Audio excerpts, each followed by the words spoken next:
21 February, that means आज ही के दिन हम मनाते हैं इंटरनेशनल मदर लैंग्वेज डे। ये एक ऐसा दिन है जिसकी एक कह सकते हो जिसकी पहल के बाद से हमारे ऑल ओवर द वर्ल्ड बहुत सारी भाषाएं ऐसी हैं जो आज लुप्त हो चुकी हैं, जो कहीं ना कहीं ये कह सकते हो कि अपनी आइडेंटिटी खो चुकी हैं। तो उन्हीं भाषाओं को एक इम्पोर्टेंस दिलाने के लिए या फिर जो भाषाएं बची हुई हैं उनके महत्व को लोगों को समझाने के लिए हमारे इस दिन को मनाने की शुरुआत की गई थी। तो हमारी आज की वीडियो में हम उसी के बारे में बात करने वाले हैं कि ये कब शुरू हुआ, कहां से शुरू हुआ, क्या इसको लेकर, और इसके अलावा हम ये भी देखेंगे कि इंडिया में जो एक तरीके से जो मदर लैंग्वेज है ना उसको लेकर क्या क्या चीजें हमारे यहाँ पर देखने को मिलती हैं। तो आइए बात करते हैं। अगर हम इंटरनेशनल मदर लैंग्वेज डे की बात करें तो ये हर साल 21 फरवरी को मनाया जाता है और इसकी सबसे पहले शुरुआत यूनेस्को के द्वारा 2000 में सन 2000 में की गई थी। दैट मीन्स कि सन 2000 के बाद से हम हर साल ये दिन मनाते हैं। इसको लेकर जो ये आइडिया था इसको अप्रूव किया गया था 1999 में यूनेस्को के द्वारा, जिसकी की फुल फॉर्म है United Nation Educational Scientific and Cultural Organization. तो इसने इसकी कह सकते हो इसका अप्रूवल दिया था और उसी के बाद से इसको मनाने की शुरुआत की गई थी। इसके पीछे सबसे बड़ा पर्पस क्या था, एक तरीके से जो लिंग्विस्टिक एंड जो कल्चरल डाइवर्सिटी है ना, मल्टीलिंग्वलिज्म की, उसको प्रमोट करना, ठीक है ना, लोगों को समझाना जो अलग अलग डिफरेंट लैंग्वेज उनकी क्या वैल्यू है।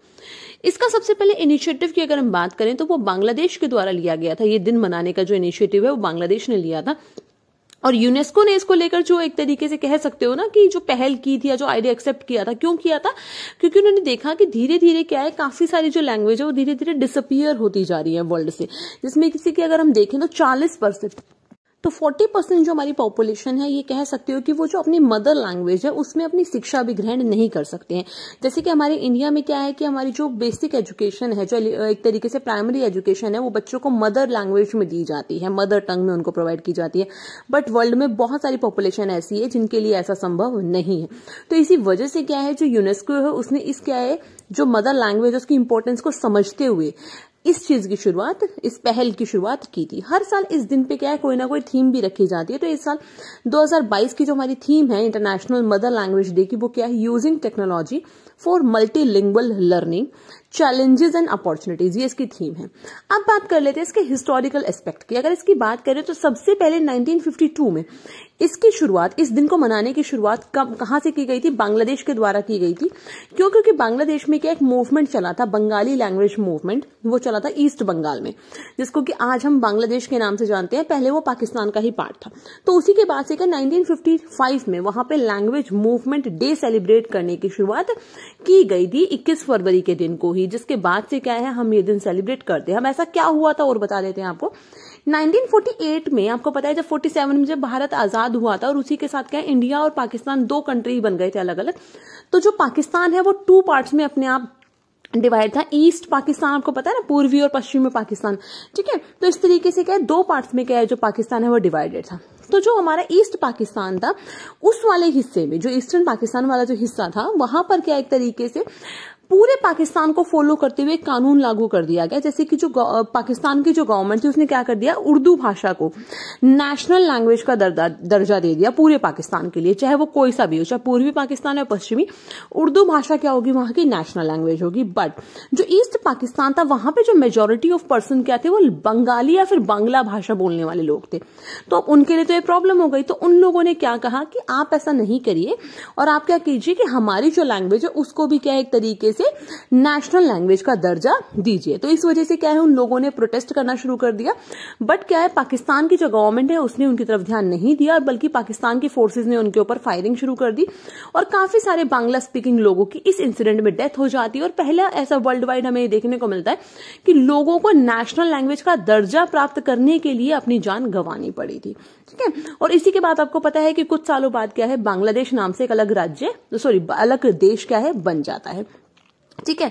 तो इसी तरीके से क्या है वहां पर बांग्लादेश में हर साल इस दिन को याद करते हुए क्या है वो लोग ये दिन सेलिब्रेट करते थे। तो इसी के बाद क्या है 9 जनवरी 1998 को 2 नॉन रेजिडेंट बांग्लादेशी लोग थे, कहां से, फ्रॉम कनाडा से थे वो लोग। कौन थे आपके, रफीकुल इस्लाम और अब्दुस सलाम। इन्होंने एक लेटर लिखा था किसको, कोफी अनान को, जो कि सेक्रेटरी थे किसके, यूनाइटेड नेशंस के। उन्होंने एक लेटर लिखा जिसमें कि उन्होंने बताया कि किस तरीके से वर्ल्ड में क्या है, बहुत सारी जो लैंग्वेज है वो खतरे में है, मदर लैंग्वेज, तो उनको बचाने के लिए हमें क्या है, इस दिन को मनाने की पहल करनी चाहिए। तो उसी के बाद से क्या है, तब जाकर क्या है, एक तरीके से यूनाइटेड नेशंस ने इस पे ध्यान दिया और तब जाकर ये दिन मनाने की शुरुआत की गई थी। तो इसी वजह से हमें सबसे पहला इनिशिएटिव हम इसलिए कहते हैं कि बांग्लादेश के द्वारा लिया गया था इस दिन को मनाने को लेकर। अगर हम ऑल ओवर द वर्ल्ड बात करें तो संस्कृत, सुमेरियन, हेब्रू एंड बॉस्क्यू, ये कुछ भाषाएं ऐसी हैं जो सबसे पुरानी भाषाओं में गिनी जाती है, फिर जिनको सबसे पुरानी भाषाओं के लिए जाना जाता है। तो अब हम बात कर लेते हैं, जैसे कि हम इंडिया में रहते हैं तो इंडिया के बारे में बात कर लेते हैं कि इंडिया में कितने टाइप की जो लैंग्वेज है वो बोली जाती है, या फिर कौन कौन से जो लैंग्वेज है उसमें कैटेगराइजेशन हमारे यहाँ पर किया गया है। तो इंडिया की अगर मैं बात करूं तो मदर टंग की अगर हम बात करें, मातृभाषा जिसको हम बोलते हैं, तो इंडिया में अराउंड 19,500 से भी ज्यादा भाषाएं हैं जो हमारे इंडिया में बोली जाती है। और ये न्यू सेंसस जो हमारा 2011 का जो सेंसस है उसके अकॉर्डिंग है। 2001 के सेंसस में भी इतनी ही लैंग्वेज उस टाइम पीरियड पे थी। ठीक है, तो इनमें क्या है, हमारे कॉन्स्टिट्यूशन के अकॉर्डिंगली कुछ लैंग्वेज को, जिसमें कि 22 भाषाएं ऐसी हैं जिनको कि शेड्यूल लैंग्वेज का दर्जा दिया गया, 8th शेड्यूल जो कॉन्स्टिट्यूशन का उसके अकॉर्डिंगली, और 99 जो लैंग्वेज है उनको शेड्यूल्ड लैंग्वेज में दर्जा नहीं मिला हुआ है। मतलब 21 लैंग्वेज ऐसी हैं जिनको कि 2 पार्ट्स में से डिवाइड किया गया है।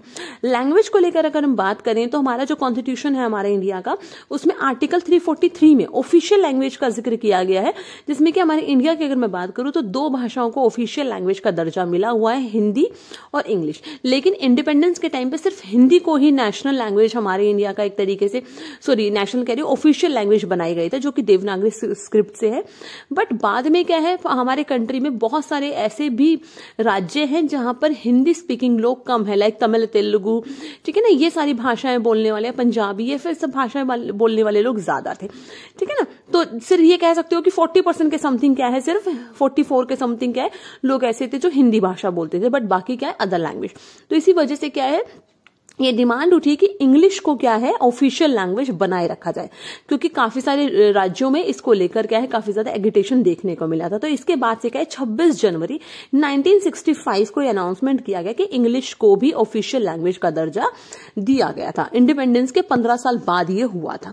इसके अलावा हमारे इंडिया में कुछ भाषाओं को क्लासिकल लैंग्वेज का दर्जा दिया गया है। क्लासिकल लैंग्वेज में मेनली हमारे इंडिया की 6 भाषाएं आती हैं, और क्लासिकल लैंग्वेज वो भाषा एक तरीके से होती है जिसका अपना खुद का एक रिच हेरिटेज होता है और इंडिपेंडेंट एक नेचर होता है। अगर मैं क्लासिकल लैंग्वेज की बात करूं तो सबसे पहले जो क्लासिकल लैंग्वेज है वो कौन सी रखी गई थी, पहली बात तो इसको क्लासिकल लैंग्वेज का जो कैटेगराइजेशन है वो 2004 में किया गया था। ठीक है ना, कि कुछ भाषाओं को क्लासिकल लैंग्वेज में रखा गया था।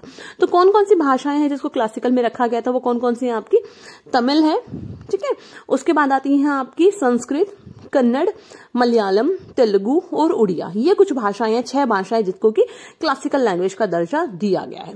इसके अलावा हमारे इंडिया में क्या है, भाषाओं को लेकर सबसे पहला सर्वे किया गया था जिसको हम लिंग्विस्टिक सर्वे ऑफ इंडिया भी कहते हैं, जिसमें कि 179 लैंग्वेजेस और 544 डायलेक्ट्स क्या है एक तरीके से फाइंड आउट किए गए थे। और सबसे पहला ये लैंग्वेज का सर्वे किसने किया था, सर जॉर्ज अब्राहम ग्रिग्सन ने किया था 1898 से 1928 के बीच में। क्लियर। इसके अलावा हमारे कंट्री में जैसा कि आपको पता है कि बहुत सारी भाषाएं बोली जाती हैं, तो इसी बेस पे क्या है लैंग्वेज को कुछ फैमिलीज में भी डिवाइड किया गया है। दैट मीन्स कि लैंग्वेज फैमिली हमारे इंडिया में क्या है, भाषाओं को कैटेगराइजेशन किया गया है, जिसमें 6 फैमिलियां बनाई गई हैं। इंडो यूरोपियन फैमिली, जिसको हम इंडो आर्यन लैंग्वेज भी कह सकते हैं, जिसमें आपकी बंगाली, उर्दू, गुजराती, मराठी, ठीक है ना, ये सब भाषाएं आती है, उड़िया वगैरह आती है। इसके अलावा आपका आती है द्रविडियन लैंग्वेज, जिसमें तमिल, तेलुगु, कन्नड़ और मलयालम ये सब भाषाएं आती है। उसके अलावा ऑस्ट्रोस्टेटिक लैंग्वेज आती है, आपकी ग्रेट अंडमानीज लैंग्वेज आती है, ताई कबाडी लैंग्वेज आती है, कडाई लैंग्वेज, और साइनो तिब्बतन लैंग्वेज आती है, जिसमें बोडो, मितची, कार्बी ये सब भाषाएं हैं। अगर मैं 2011 के सेंसस की बात करूं तो उसके अकॉर्डिंगली हमारे इंडिया में सबसे ज्यादा हिंदी बोलने वाले लोग हैं, जो हिंदी भाषा है वो सबसे ज्यादा बोली जाती है 44% लोगों के अकॉर्डिंग के द्वारा, और बंगाली क्या है सेकेंडली, ये कह सकते हो सेकंड प्लेस पे आती है, जो सबसे ज्यादा लोगों के द्वारा बोली जाती है। इसके बाद तीसरे नंबर पे है मराठी भाषा आती है, जो सबसे ज्यादा लोग बोलते हैं। इसके अलावा संस्कृत क्या है, वो भाषा है जो हमारे कंट्री में सबसे कम बोली जाती है, स्पेशली किसमें आपका जो शेड्यूल्ड लैंग्वेज है उनमें सबसे कम बोली जाने वाली भाषा कौन सी आपकी संस्कृत है, जो कि एक तरीके से एज अ मदर टंग बहुत कम लोग बोलते हैं। ओके, इसके अलावा अगर हम बात करें, ठीक है, तो ये कुछ एक चीजें थी इंडिया से रिलेटेड। अब बातें हैं कुछ की पॉइंट्स के बारे में कि जो हमने देखा कि बांग्लादेश में जो लैंग्वेज को लेकर जो एक तरीके से ये पूरा इंसिडेंट हुआ था, तो इसमें इसको लेकर मैंने आपको बताया कि बांग्ला भाषा को भी नेशनल लैंग्वेज बनाने की बात रखी गई थी। तो ये डिमांड किसने रखी थी? सबसे पहले दिनेंद्र नाथ दत्ता ने रखी थी, जो कि ईस्ट पाकिस्तान से थे, और 23 फरवरी 1948 को उन्होंने क्या कॉन्स्टिट्यूएंट असेंबली जो पाकिस्तान की थी उसके सामने ये डिमांड रखी थी। बट उसके रिजल्ट में उन लोगों ने उस चीज पे कोई ध्यान नहीं दिया और बल्कि लोगों पर फायरिंग करवा दी, और इसी वजह से 21 फरवरी 1952 को उन लोगों के ऊपर क्या है ओपन फायरिंग करवाई गई, और इसी वजह से क्या है इस दिन को वहां पर शहीद की बॉस और मार्टियर्स डे के तौर पर भी याद रखा जाता है। ठीक है, और इस वजह से क्या है बांग्लादेश में आज के दिन क्या है पब्लिक हॉलिडे होती है। 1953 से लेकर अब तक ये चलता हुआ आ रहा है। तो एक कुछ एक चीजें थी जो हमने क्या है आज इंटरनेशनल मदर्स लैंग्वेज डे के तौर के दिन पे क्या है डिस्कस की, हमारे इंडिया की भी और ऑल ओवर द वर्ल्ड की भी, कि कहां से इसकी शुरुआत हुई थी। अगर आपको वीडियो अच्छी लगी तो प्लीज लाइक करें, शेयर करें और चैनल को सब्सक्राइब करना ना भूलें। So thanks for watching and good luck student.